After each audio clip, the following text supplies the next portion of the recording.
The president was handed an awful situation. Everyone knows that. Greatest recession since the Depression. 700,000 jobs lost the year he took office, and now it's turning around because of his steadfastness. 200,000 jobs a month gained in the last 3 months. If that continues, there'll be more jobs during this administration when it concludes at the end of this first term than when it started. And that's a real accomplishment. In addition, George, Democrats are focused like a laser on jobs, the economy, and the middle class. Republicans, realizing that that's not their strong suit, are going off on these other things, women's issues and women's health and contraception. And as a result, we're in a stronger and stronger position. The women's vote, latest polls show we're up by 15%.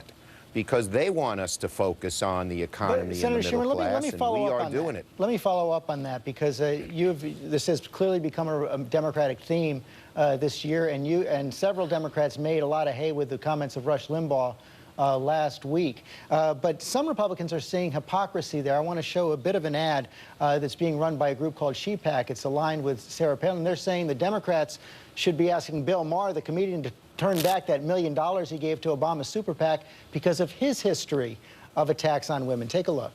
Hi, Bill Maher here.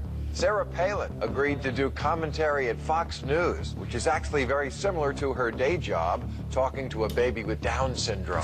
Speaking of dumb shots, it's not because they have breasts, it's because they are boobs. Should Democrats give the money back?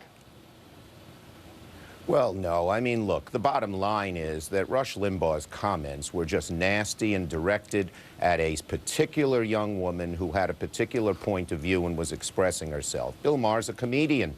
It's much different. Rush Limbaugh has tremendous weight in the Republican Party. No one will rebut him. Bill Maher's a comedian who's on at 11 o'clock at night, but has very little influence on what's happening here. So, you know, again, they're sort of in a hole, and they're always trying to look for excuses. You in that hole, Senator Graham? Against women. No, America's in a hole. We've 2 years since the stimulus was passed, George. They promised 8% unemployment by the summer of 2009. 2 years later, we're at 8.3%. Obama health care was passed on a party line vote. The people in the country don't like it. 80% of small businesses, by the administration's own numbers, are projected to have to give up their coverage by 2014, and it was supposed to add to surpluses to our problems over 10 years, and now it's adding to the deficits. And the president says, I'm for all the above when it comes to energy. Well, those are words coming out of his mouth. They don't come from his heart. No Keystone Pipeline, no drilling in the Gulf. At the end of the day, the economy is not doing well because of his policies. Let me follow with Senator Schumer on that, because, Senator, you've been taking some heat for urging President Obama to petition Saudi Arabia to increase production. From Newt Gingrich, Congressman McCarthy, and others, they say instead the focus should be, just as Senator Graham just suggested, on increasing production here at home. Well, we have to do both, and that's, once again, they don't have any real answers. In the short term, we know why prices are up. It's because of Iran, and Iran's threatening to cut off oil production.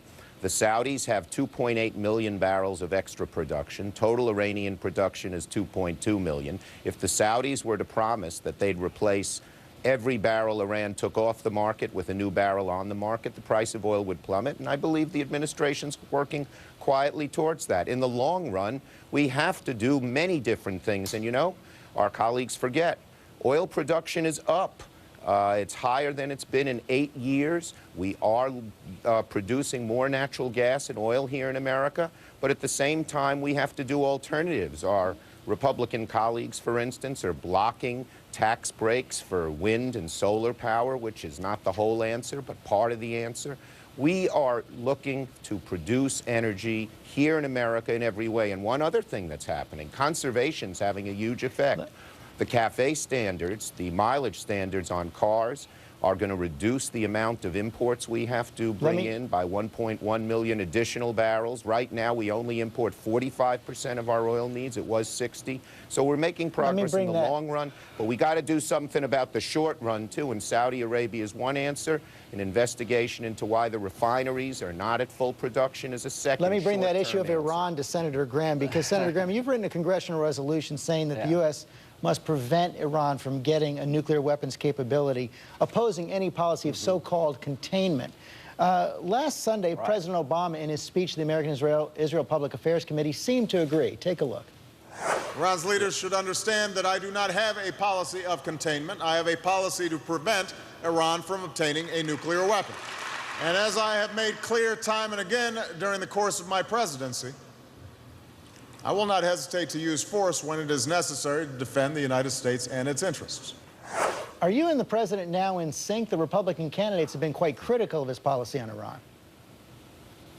Well, I'm very glad to hear that from the president. Senator Schumer and I and others have a resolution from the Senate that says containment of a nuclear-armed Iran is unacceptable. So, yes, I was very glad to hear the president say that we would not have containment. The problem is that during the 3 years in question, we've talked to Iran, they keep enriching. We've imposed sanctions, they keep enriching. They have enough low-grade uranium now to make 1.5 bombs, and our engagement with Iran is simply not working, and the Iranians have to believe that he will use force to stop them. Certainly Israel is in a bad spot here, but back to energy production, what this started this debate, President Obama has reduced energy production on publicly held lands, 14% oil, 17% for natural gas. We're not producing oil on the lands that the United States, and gas on lands that the United States owns, and all above is just a phrase. So I'll try to help the president where I can when it comes to Iran.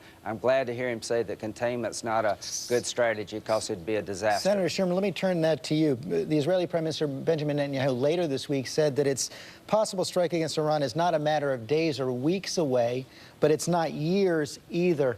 Are you worried that Israel might strike during an election year, and what must Iran do to prevent it? Well, you know, George, the U.S. and Israel are really tight on this issue. This was a very good week.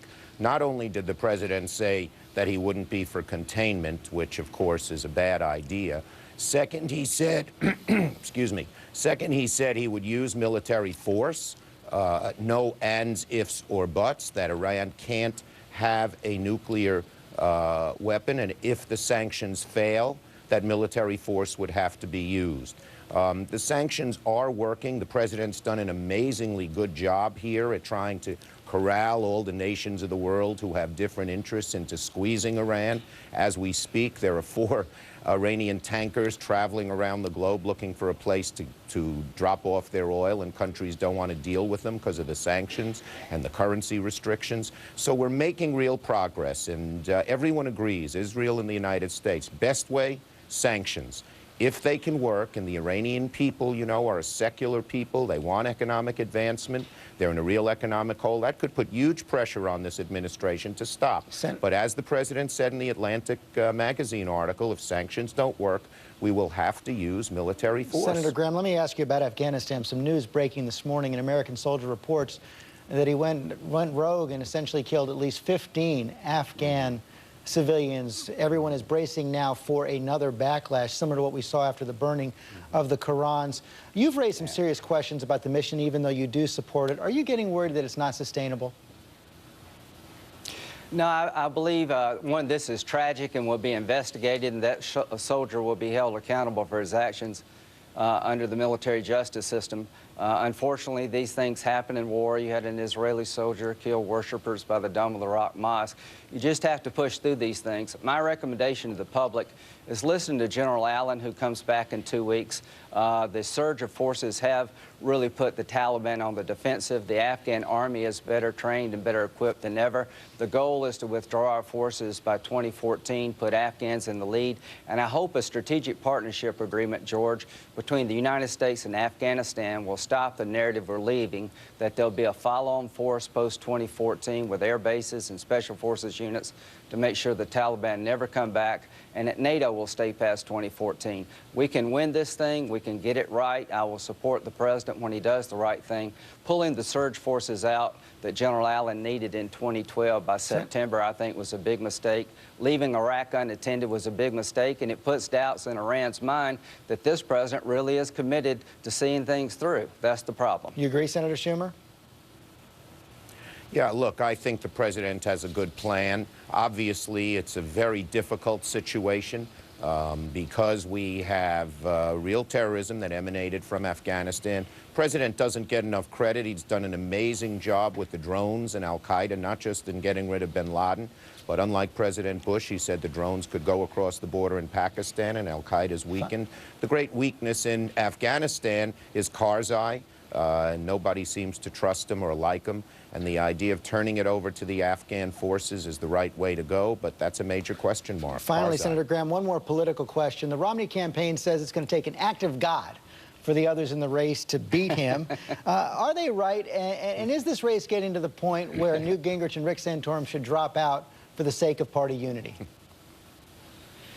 Well, good question. I wouldn't trade places with Mitt if I were in the race. He has almost a third of the delegates he needs. Mathematically, Rick would have to win 75% of what remains. He's done an outstanding job, Rick has, of starting with almost nothing and being a real contender.